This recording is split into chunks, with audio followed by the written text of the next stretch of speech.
I mentioned the economy is improving, so the Republicans want to screw you. This article by Shaheen Nasiropur, chief financial and regulatory correspondent with the Huffington Post. Congress seems to believe U.S. households don't need further protection from the financial industry. Here it is, convinced that, and Congress and the Obama administration, by the way, which is not absent from this, convinced that consumers and household borrowers need more protection from the financial industry in the aftermath of the financial crisis. Congress and the Obama administration restricted the use of so-called gotcha credit card fees and created a new federal agency devoted to protecting consumers from unscrupulous finance companies. That's the Consumer Finance Protection Bureau, Elizabeth Warren's invention. Remember that?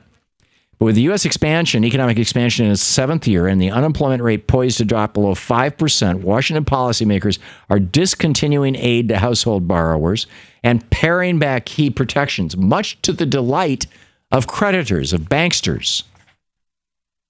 On November 2nd, President Obama signed into law a bill passed by the Republicans in the House and the Senate that allows Department of Education loan contractors to bombard federal student loan borrowers' cell phones with texts, pre-recorded messages, and auto-dialed calls without the borrower's consent, gutting a key consumer protection. Harassing borrowers in this manner won't save the government much money. The White House estimates the proposal will generate just $12 million in additional revenue. Congressional Budget Office predicts the federal government will actually collect even less, only $500,000 a year. Less than 1/100,000th or 1% of the government's fiscal revenue. On October 4th, Obama signed into law a provision, again passed by Republicans in the House and Senate, that forces the IRS to use private debt collectors. Now, back in 2009, the IRS stopped a program like this that had been put in place by the Bush administration because the debt collectors were taking so much money that the IRS was losing. National taxpayer advocate Nina Olson called it a failure. And finally, now lawmakers may be on the verge, and this is what Paul Ryan is trying to get into this must-pass legislation. We may be looking at a government shutdown on Wednesday. Or they'll put this thing in, enacting a provision that would bail out for-profit college chain Education Management Corporation in a dispute with some of its creditors just 1 month after the company settled federal and state allegations that it had cheated taxpayers out of at least $11 billion.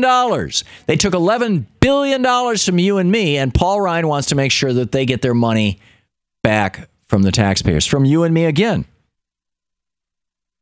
However, not one penny of what the Republicans are proposing, not one penny of it, will go to the students who were defrauded of $11 million. I mean, this is really, really seriously grim stuff.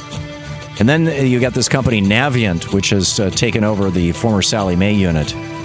And one Navient employee, they're robocalling people on a daily basis. They're interrupting their business meetings. Hang on. You're listening to the Thom Hartmann Program. Call 202-536-2370. Parents who co-sign some of Navient's loans gets up to 10 calls a day, even on weekends.